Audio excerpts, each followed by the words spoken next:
માર્ગના શુભ સંદેશમાંથી પાઠ 13મો અધ્યાય કડી 1-37. પ્રલયની એંધાણી. ઈસુ મંદિરમાંથી બહાર જતા હતા ત્યાં તેમનો એક શિષ્ય બોલી ઉઠ્યો, ગુરુદેવ, કેવા ભવ્ય છે આ પથ્થરો અને કેવા ભવ્ય છે આ મકાન. ઈસુએ તેને કહ્યું, તું આ મોટા મોટા મકાનો જુએ છે ને? આમાંનો એક પણ પથ્થર બીજા ઉપર રહેવાનો નથી, બધા જ તોડી પાડવામાં આવશે.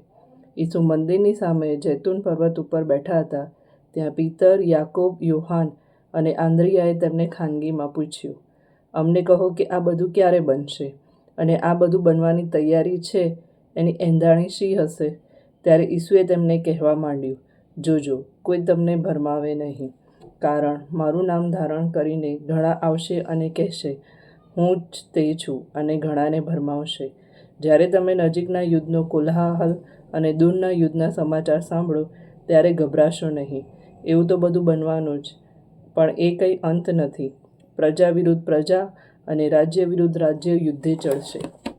ઠેક ઠેકાણે ધરતીકંપ થશે અને દુકાળ પડશે. આ બધું તો નવા યુગની પ્રસવ વેદનાની શરૂઆત છે.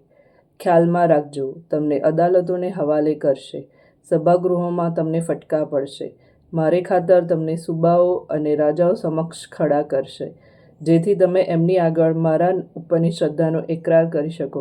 કારણ પ્રથમ બધી પ્રજાઓ આગળ શુભ સંદેશની ઘોષણા તો થવી જ જોઈએ.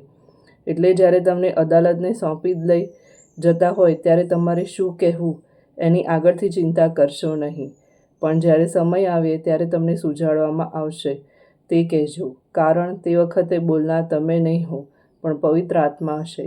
ભાઈ ભાઈને અને પિતા પિતાને સંતાનને મૃત્યુદંડ માટે સોંપી દેશે, અને સંતાનો માતા પિતાની સામે થશે અને તેમને મૃત્યુદંડ દેવડાવશે. મારા પ્રત્યેની વફાદારીને કારણે સૌ કોઈ તમારો દ્વેષ કરશે, પણ જે આખર સુધી ટકી રહેશે તેનો ઉદ્ધાર થશે. જ્યારે તમે વિનાશનું જુગુપ્સારકર દ્રશ્ય એવે સ્થાને ખડું થતું જુઓ જ્યાં ઘટે નહીં, ત્યાં વાચકે આનો અર્થ બરાબર સમજી લેવો. ત્યારે જેઓ યહૂદિયામાં રહેતા હોય તેઓ ડુંગર ઉપર ચાલ્યા જવું, જે છાપરા પર હોય તેણે ઘરમાંથી કંઈ પણ લેવા નીચે ઉતરી અંદર ન જવું, જે ખેતરમાં હોય ત્યારે પહેરણ લેવા પાછા ન ફરવું. એ દિવસોમાં જે સ્ત્રી સગર્ભા હશે અથવા જેમને ધાવણાં બાળક હશે એની કેવી દુર્દશા થશે.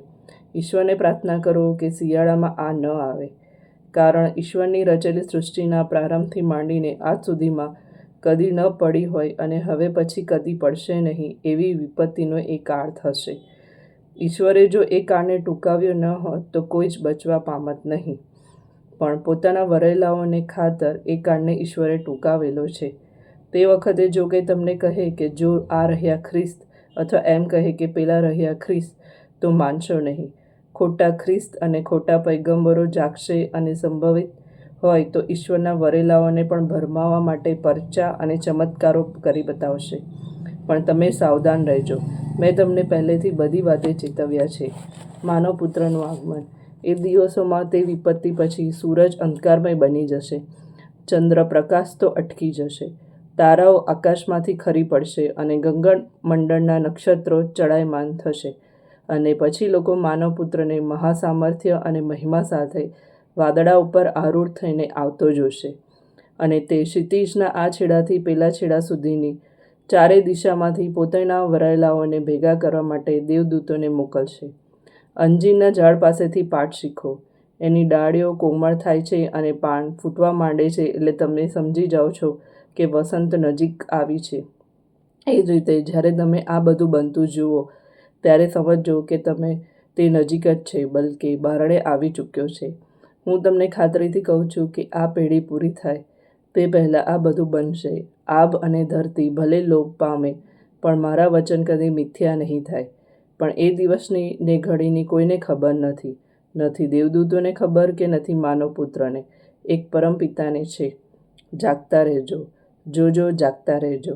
એ ઘડી ક્યારે આવશે એની તમને ખબર નથી.